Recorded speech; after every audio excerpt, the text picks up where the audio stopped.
In 1942, the war in North Africa wasn't just being fought with tanks and artillery, it was being fought with stories.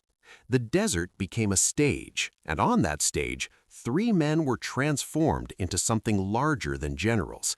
They became symbols. To understand why Erwin Rommel, George S. Patton, and Bernard Montgomery are still remembered today, you have to look beyond what they did and focus on what people believed they did. Because in total war, perception is a weapon. By 1941, Britain was struggling. Defeats in Europe, the fall of France, and the constant threat of invasion had shaken confidence. The public needed victories, but more importantly, it needed heroes. Faces they could recognize, names they could trust. That's where figures like Rommel came in. His early successes in North Africa were real, fast, aggressive, and often unexpected. But what made him famous wasn't just what he achieved, it was how those achievements were reported. British newspapers began to portray him as a brilliant, almost unstoppable commander, a desert fox, a tactical genius. This wasn't accidental. By building up Rommel as a formidable opponent, British defeats became easier to explain. Losing to an ordinary general would be embarrassing. Losing to a military genius felt different. It preserved morale and justified setbacks. And Rommel didn't resist this image. German propaganda amplified it, presenting him as the perfect embodiment of military excellence, a commander who could win through sheer brilliance. But a gap was already forming between the legend and reality. At the same time, in the United States, another narrative was taking shape. The U.S. Army needed confidence. It needed a figure who looked like victory before victory had even been secured. That figure became Patton. He crafted his image carefully, the polished helmet, the ivory-handled pistols, the aggressive language. He didn't just act like a general, he performed like one, and the American press embraced it. Before his most famous victories, Patton was already a symbol, a promise of speed, aggression, and unstoppable momentum. Meanwhile, Britain found its answer in a very different kind of leader. Montgomery wasn't flashy. His image was built on control, discipline, and certainty. Where others embraced risk, he rejected it. Where others moved fast, he prepared meticulously. After repeated setbacks, this was exactly what Britain needed, a commander who wouldn't gamble recklessly.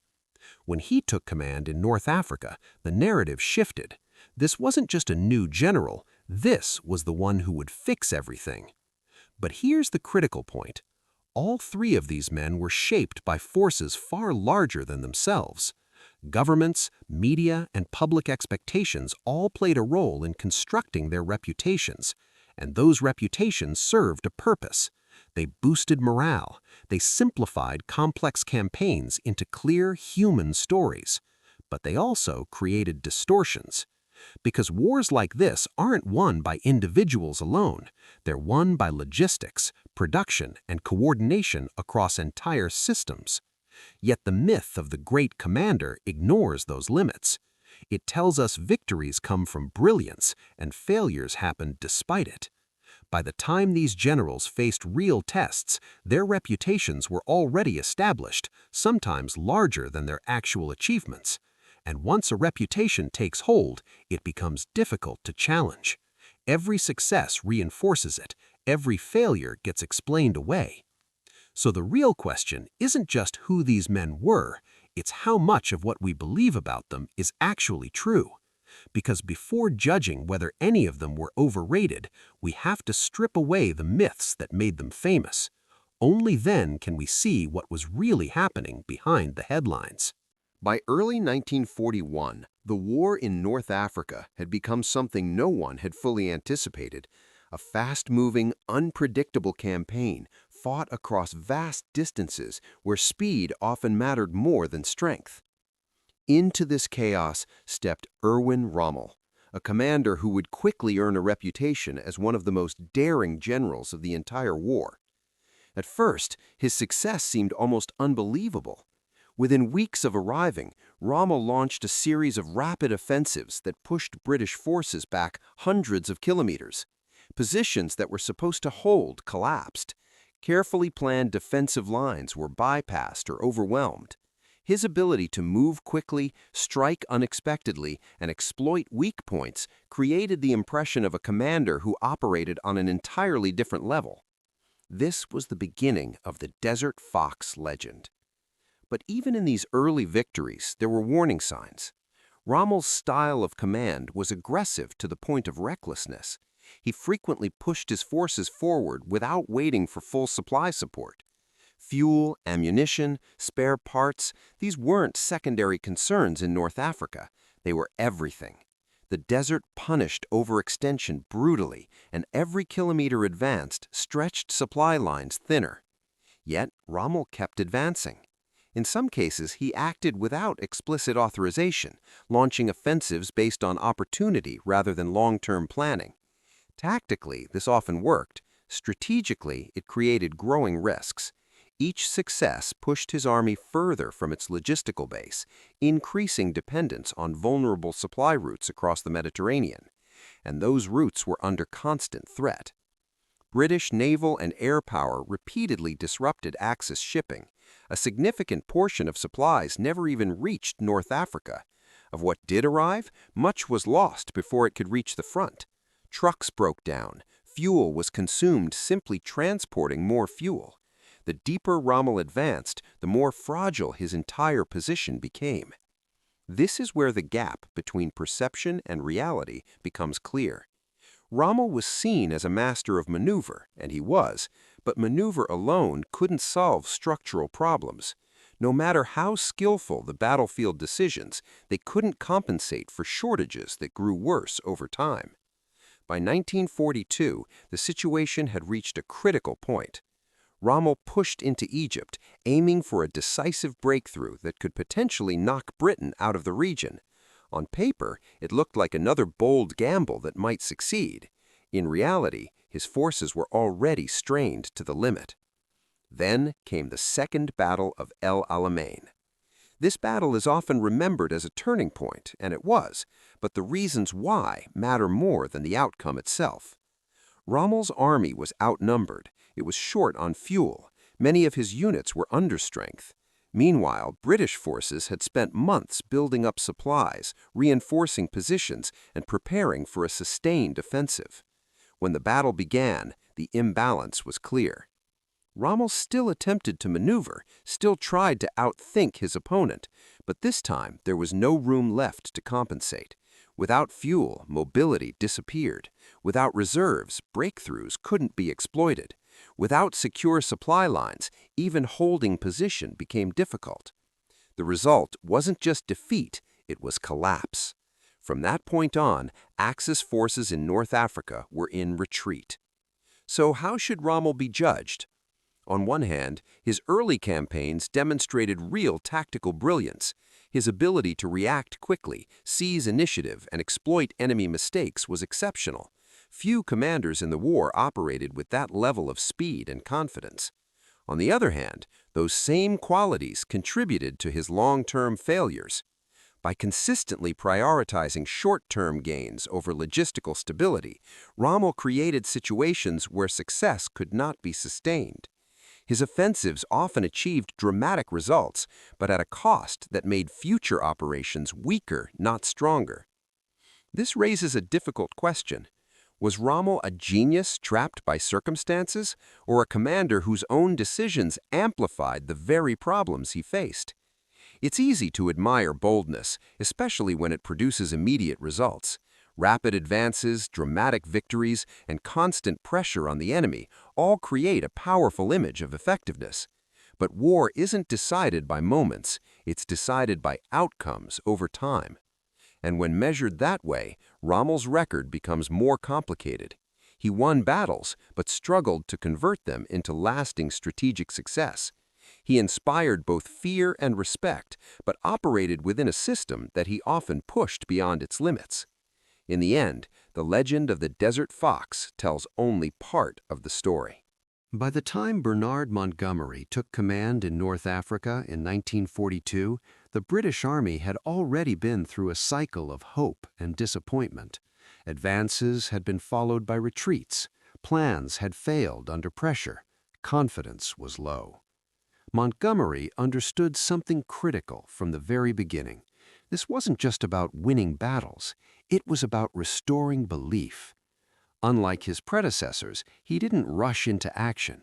He halted offensive operations, reorganized his forces, and focused on preparation. Equipment was standardized, units were reinforced, training intensified, supply lines were secured. Nothing was left to improvisation. Where others relied on speed, Montgomery relied on certainty. He would not attack until he believed the conditions guaranteed success. That approach culminated in the Second Battle of El Alamein. By the time the battle began, British forces held a clear advantage. They had more tanks, more artillery, and a stronger logistical foundation. Montgomery didn't try to outmaneuver his opponent with risky flanking moves. Instead, he planned a methodical, grinding offensive designed to wear down Axis forces over time. It worked. The Axis line eventually broke, and the victory was decisive. For Britain, it was more than a military success. It was a turning point in morale. After years of setbacks, this was proof that the war could be won. But critics argued that this was a battle Montgomery couldn't afford to lose, and one he had structured in a way that made losing unlikely. He fought with overwhelming force, under carefully controlled conditions, against an enemy already weakened by supply shortages. After the breakthrough, Axis forces began a long retreat across North Africa. This presented an opportunity. If pursued aggressively, they might have been cut off and destroyed entirely. Instead, the pursuit was cautious. Montgomery advanced, but deliberately. He prioritized maintaining supply lines and avoiding overextension. The result was that Axis forces, though defeated, were not annihilated. They escaped, regrouped, and continued fighting for months. Nowhere is this tension more evident than in Operation Martin Garden. In 1944, Montgomery proposed an ambitious plan. Instead of a broad, steady advance, he argued for a concentrated thrust through the Netherlands, using airborne troops to seize key bridges while ground forces pushed rapidly forward. It was a departure from his usual method. Martin Garden required speed, coordination, and a degree of risk that Montgomery typically avoided. If successful, it could have shortened the war significantly by opening a direct route into Germany. But the plan had weaknesses. Intelligence underestimated German strength in the area. The advance depended on a single narrow corridor vulnerable to disruption. Timing had to be exact. Any delay could unravel the entire operation. And that's exactly what happened. Airborne units captured some objectives, but others proved too heavily defended. The final bridge at Arnhem could not be held. The operation failed.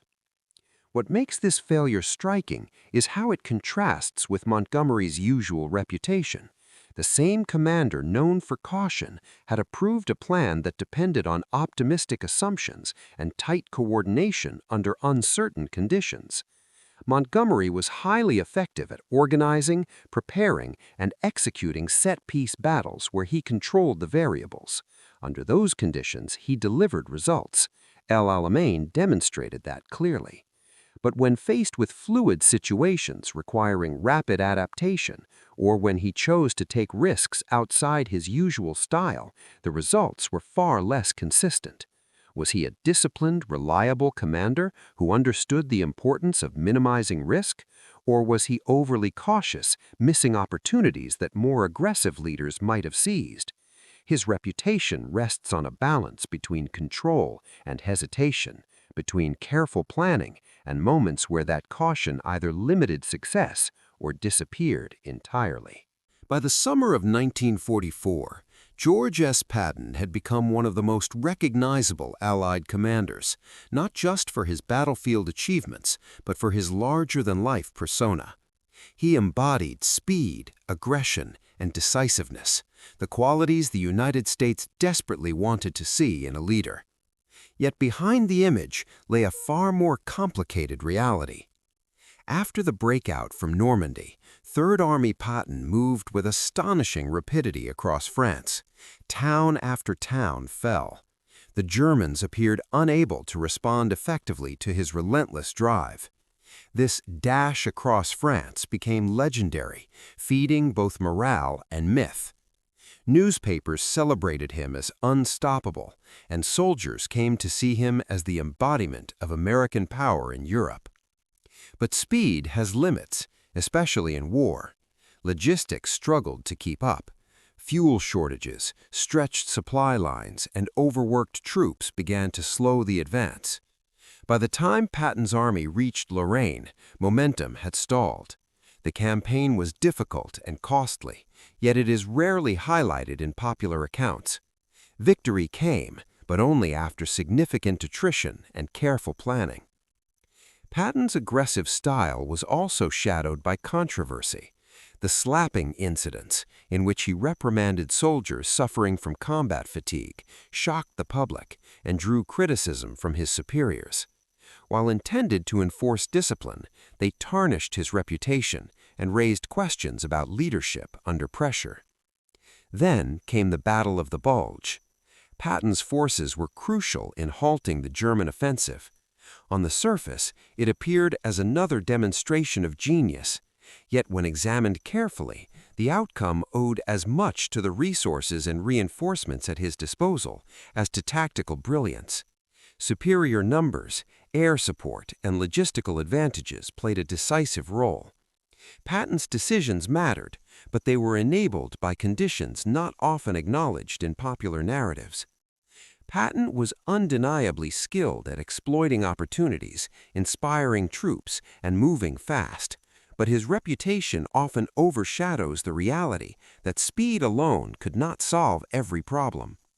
Bold advances sometimes stretched his forces to the limit, and operational setbacks could be masked by dramatic successes. His tactical boldness often came with risks that could have turned disastrous without the support of Allied planning and resources. He was also acutely aware of the role of perception.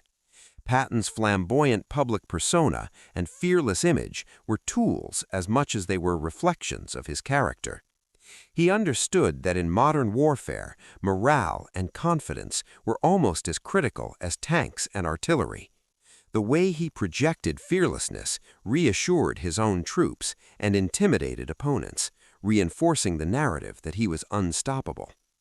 Patton's style also relied heavily on rapid decision-making and delegation. He trusted his subordinates to act quickly, provided clear objectives, and allowed them latitude to exploit opportunities. This decentralized approach amplified the speed and reach of his operations, but it also made outcomes dependent on the competence of his staff and the reliability of supply networks. Without such coordination, audacious moves could easily have ended in disaster. In assessing Patton, the tension between myth and reality is clear.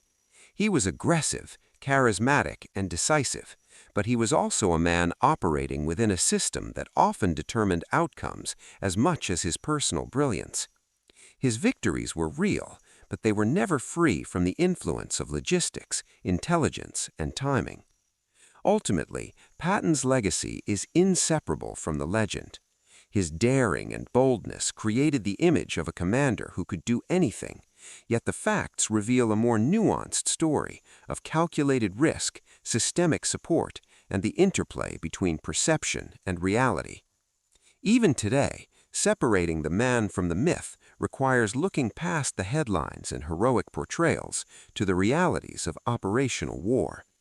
In the end, Patton's story reminds us that audacity alone does not guarantee victory, and that the systems supporting a commander are as crucial as the man himself. By the final months of World War II, the reputations of Erwin Rommel, Bernard Montgomery, and George S. Patton were firmly established. Each had been celebrated, scrutinized, and mythologized, but assessing who was truly overrated requires looking beyond legend and into operational reality. Victory in war is rarely the product of personality alone.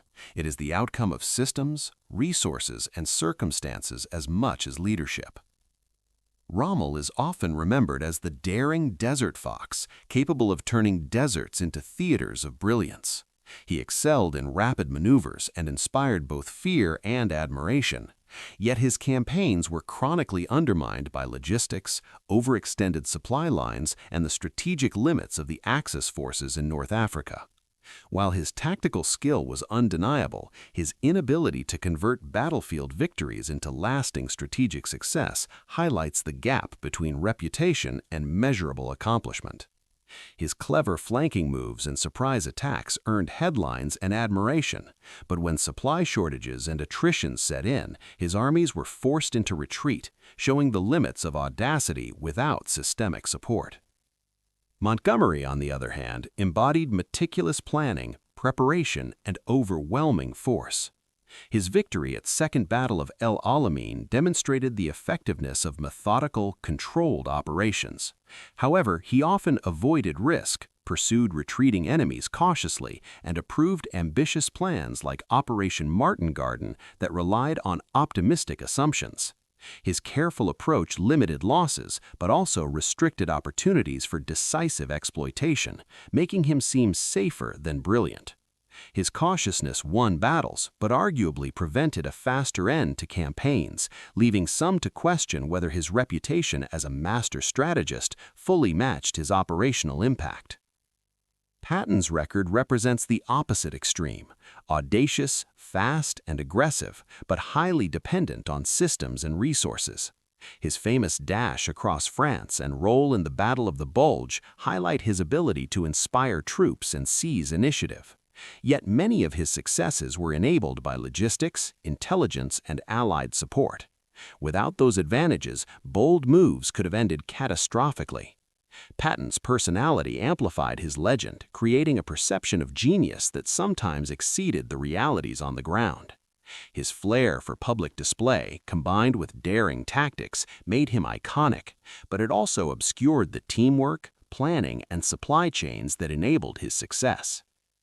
When comparing the three, it becomes clear that all were products of circumstance as much as personal skill. Rommel dazzled under constraints, but suffered from them. Montgomery ensured victory by controlling conditions, yet often erred on the side of caution. Patton dazzled with speed and audacity, but often benefited from superior resources and planning. Each had strengths and weaknesses, but their reputations often amplified or obscured those realities. In the final analysis, the question of overrated status is relative. Rommel's brilliance was real but unsustainable. Montgomery's caution made him reliable but sometimes overpraised. Patton's audacity was inspiring, yet his legend often overshadowed the contributions of logistics, intelligence, and allies. By separating myth from fact, it becomes evident that the greatest commander is not always the one remembered as the boldest or most daring. War is shaped by systems and strategy, and reputations often reflect perception more than performance. Ultimately, this comparison reminds us that history favors stories as much as facts. Legends endure because they are compelling, but understanding reality requires careful examination. True assessment of commanders demands looking at resources, constraints, and outcomes, measuring what they actually achieved, not simply what they were believed to have accomplished. Only by analyzing both operational results and the broader systems in which these generals operated can we understand the real lessons of their leadership. In the end, separating the man from the myth reveals a more complex and nuanced story of leadership, skill, and the realities of war. One that goes beyond headlines to show how circumstance, preparation, and execution interact to shape history. Even today, this analysis is relevant. Modern military strategy still wrestles with the balance between audacity, caution, and systemic support. Rommel, Montgomery, and Patton serve as enduring case studies. not just for their personalities, but for how commanders operate within larger constraints and how history often elevates perception above measurable achievement.